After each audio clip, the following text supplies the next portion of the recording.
un momento de catarsis después de pasar años contando la experiencia horrible de ser un sobreviviente de tortura.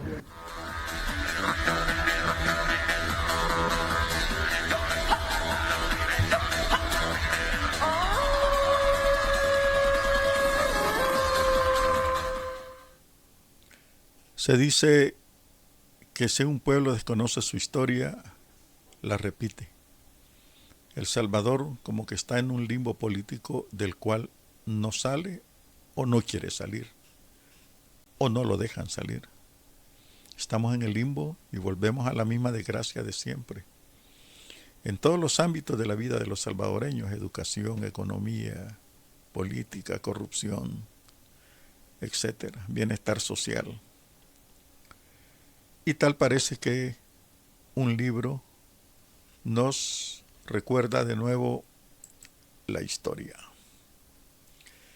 Pues resulta que en junio, el 13 de junio de 1983, Carlos René Mauricio, entonces joven profesor universitario en la Universidad de El Salvador, joven agrónomo, es secuestrado por la Policía Nacional de aquel entonces, cuyo cuartel está donde está el actual cuartel de la Policía Nacional Civil.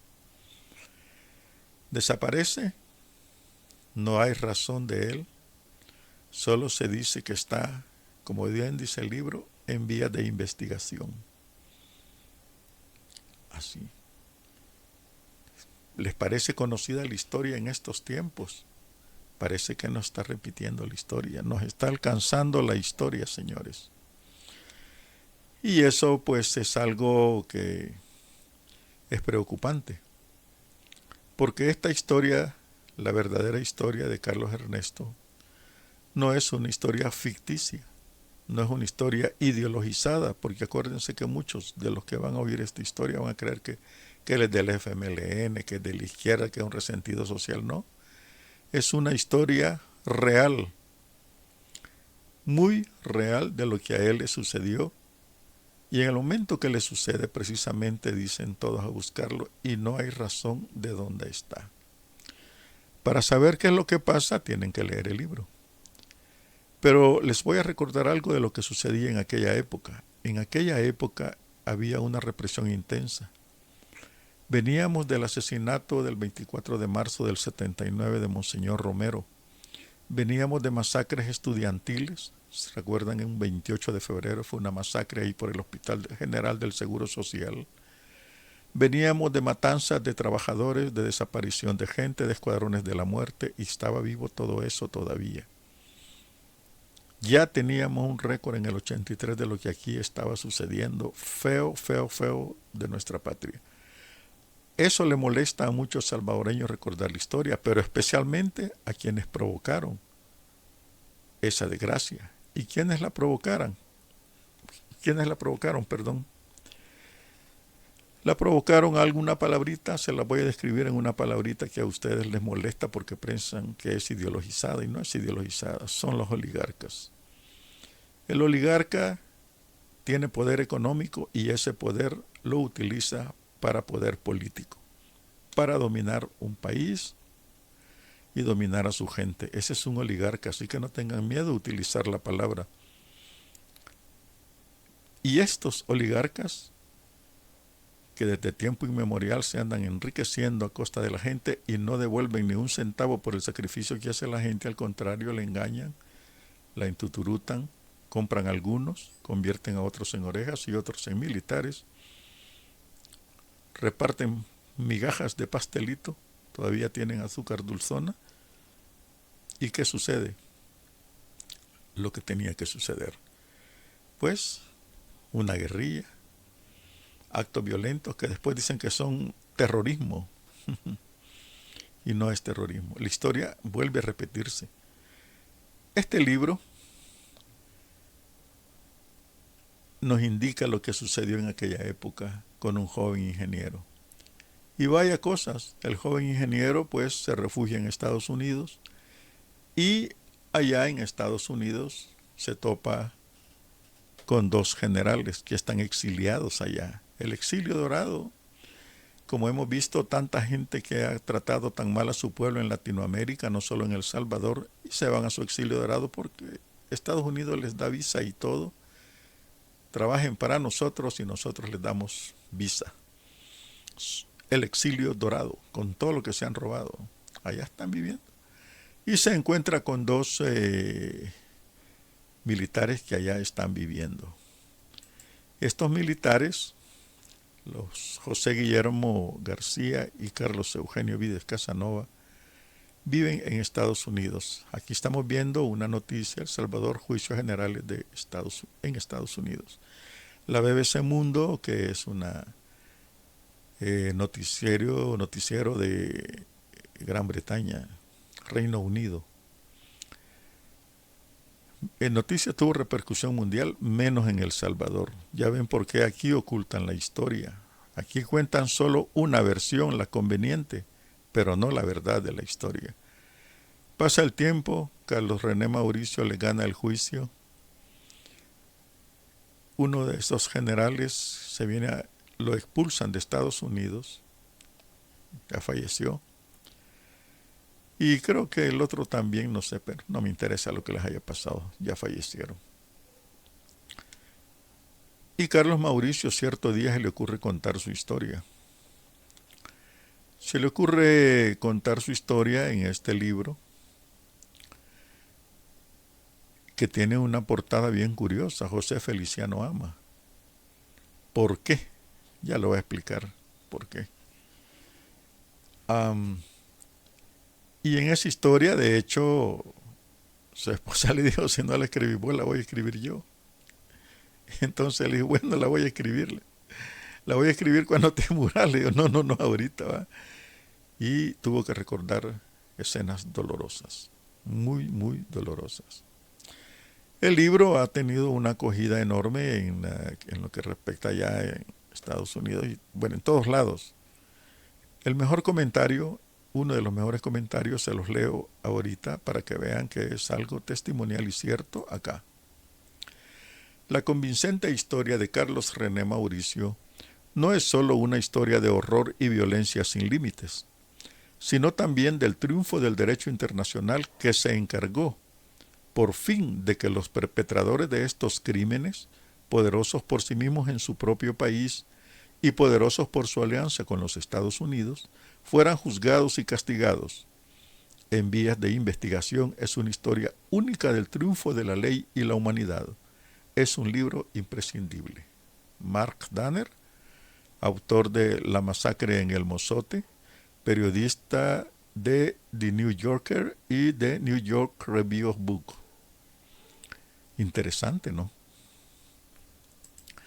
Interesante el comentario. En el libro van a encontrar pues más comentarios de, por aquí están, miren, de gente entendida de este caso, periodistas, juristas nacionales e internacionales.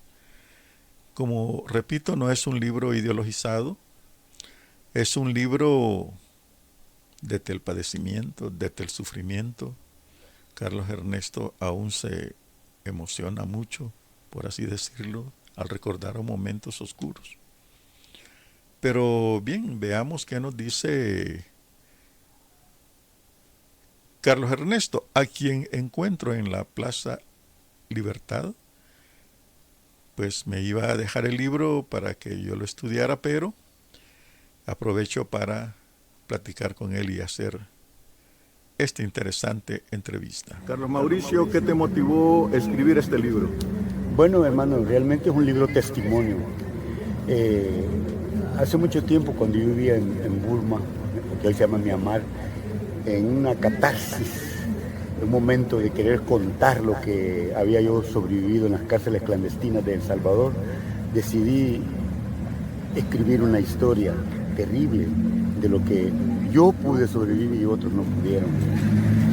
A mí, hermano, era una necesidad contar lo que me había pasado, porque yo quería tener un documento que la gente pudiera consultar de toda la represión que hubo durante el periodo de la guerra.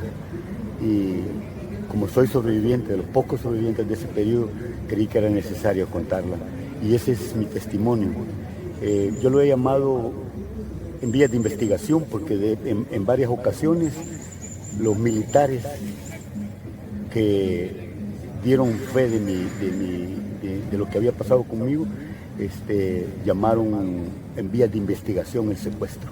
Entonces, tomando las palabras de los militares que daban documentos finalmente sobre mi detención, pude agarrar la idea de que este documento, este testimonio debe ser también un documento en el que se refleja y se retrata todo el tratamiento que los militares y los gobernantes de ese momento le daban al pueblo salvadoreño. Ahora, ¿hay una posibilidad acá de que esté escrito este libro para que la historia no vuelva a repetirse o tememos que se repita? La intención, Néstor, es de que la gente entienda lo que pasó en el periodo de la guerra y que vean que efectivamente lo que pasó en esa vez hay peligro de que se repita. Y si no le ponemos atención a lo que pasó, si no le ponen atención al relato que yo tengo de secuestros y de torturas y de impunidad, se va a repetir nuevamente. Y eso es lo que a mí realmente me concierne, porque este libro que yo tengo, este testimonio que yo tengo, precisamente refleja los momentos más terribles de la guerra y que debemos en este momento darnos cuenta que es posible que comiencen a repetirse.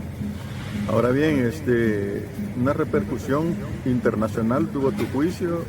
Uno de los militares involucrados hasta fue llevado a juicio en España utilizando los argumentos con que ganaste el juicio en Estados Unidos. Ahora bien, esta es también una lección de lo que puede pasarle a la gente que se porta de esta manera.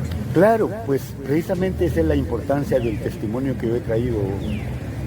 Lo importante, hermano, es de que yo muestro el camino de cómo se puede castigar a los perpetradores, de cómo se puede atacar la impunidad para que los secuestros y las arbitrariedades de parte del régimen no se repitan.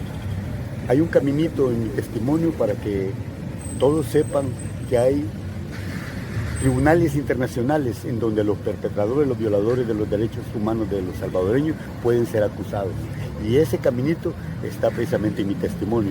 Yo fui capaz de llevar a juicio al general García y al general Casanova y le ganamos en una corte federal de Estados Unidos. Y en mi testimonio se muestra claramente que lo primero que tiene que hacerse en el caso de violaciones de los derechos humanos es la denuncia. A partir de la denuncia se empieza el camino para poder posteriormente enjuiciar a todos los que violan los derechos humanos o que abusan el poder. Ahora, ¿sentís que en tu caso hay cumplida justicia? En mi caso sí, en mi caso creo que yo fui capaz de enfrentar a los perpetradores, fui capaz de estar en un tribunal en donde yo enfrenté directamente al general Vídez Casanova y al general García. Yo creo que en mi caso sí, Néstor. Sin embargo, sigo teniendo la impresión, que es real, que aquí en El Salvador reina la impunidad. Aquí los perpetradores pululan impunes en las calles y aquí en El Salvador todavía no se logra ese paso de que necesitamos la gente que hemos sido víctimas del poder del gobierno. Yo creo que este testimonio le va a demostrar a la gente que también aquí se puede, que también aquí podemos llevar a juicio a todos los perpetradores de violadores de derechos humanos. Me llama la atención que el libro tiene en la portada al cacique Feliciano Ama. ¿Por qué? Porque fíjate, Néstor, que yo no creo que haya mayor injusticia en este país que el ahorcamiento de Feliciano Ama. Es que esa foto que tiene el libro es precisamente minutos antes de que lo ahorquen. Y ese momento en que la desolación de Ama es la desolación de todos nosotros que nos secuestraron y nos tuvieron en las cámaras de tortura aquí en El Salvador. Ama para mí representa el corazón de la rebeldía, el corazón de la lucha por los derechos de los pueblos. Acuérdense que fue en 1932 y desde entonces las injusticias en El Salvador han ido creciendo poco a poco. Ahora bien, aparte de contar tu experiencia en este libro, podemos decir que es una mini biografía de tu caso. Sí, Es que son dos cosas, hermano. Mire, a alguien se le ocurrió revisar las personas y personajes que yo cito en mi testimonio. Y ahí nos damos cuenta que al hacerlo de esa manera, en realidad yo estoy narrando la historia de El Salvador. Entonces, mi testimonio no solamente es el testimonio de un sobreviviente de tortura, sino que también es la historia y el contexto de por qué se da la guerra, las consecuencias de la guerra y de cómo el poder trata de eliminar a la oposición, a la gente que se opone al régimen. ¿Qué esperas de la presentación de tu libro aquí en El Salvador y por qué no en el extranjero? Bueno, en primer lugar, el libro le pertenece al pueblo salvadoreño. Este testimonio le pertenece a la gente que ha luchado siempre, a la gente que ha tenido la esperanza que un día va a haber justicia aquí en El Salvador. Y eso es precisamente mi testimonio.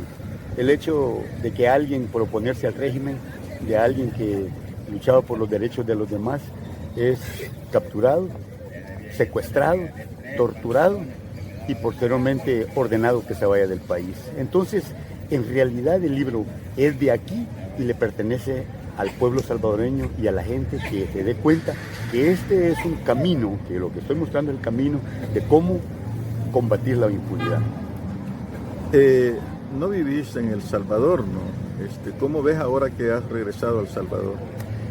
Fíjate, Néstor, que ahora que yo he regresado a El Salvador me doy cuenta que la situación va empeorando con respecto a los derechos humanos. Me doy cuenta que el abuso de las autoridades cada día es mayor. Y hay una cuestión que a mí me interesa mucho, Néstor. Cuando me dan a mí, cuando dicen los militares que yo estoy en vías de investigación, porque mi familia me anda buscando, porque las autoridades universitarias exigen al gobierno que me presenten. Entonces, yo me doy cuenta que hay tanta similitud con el pasado y el presente. Por ejemplo, Néstor, a mí me denunciaron y me capturaron por una denuncia anónima por teléfono, sin investigar absolutamente nada, solamente llegaron, basados en la denuncia anónima que hicieron por teléfono, me llegaron a capturar. Y actualmente como que está pasando lo mismo.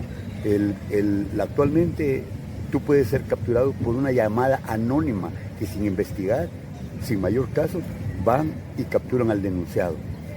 Del mismo modo, me doy cuenta que el lenguaje que ocupan las autoridades ahora es el mismísimo lenguaje que ocupaban hace 41 años, cuando de mí las autoridades dijeron que estaba en vías de investigación mientras me estaban torturando en la Policía Nacional.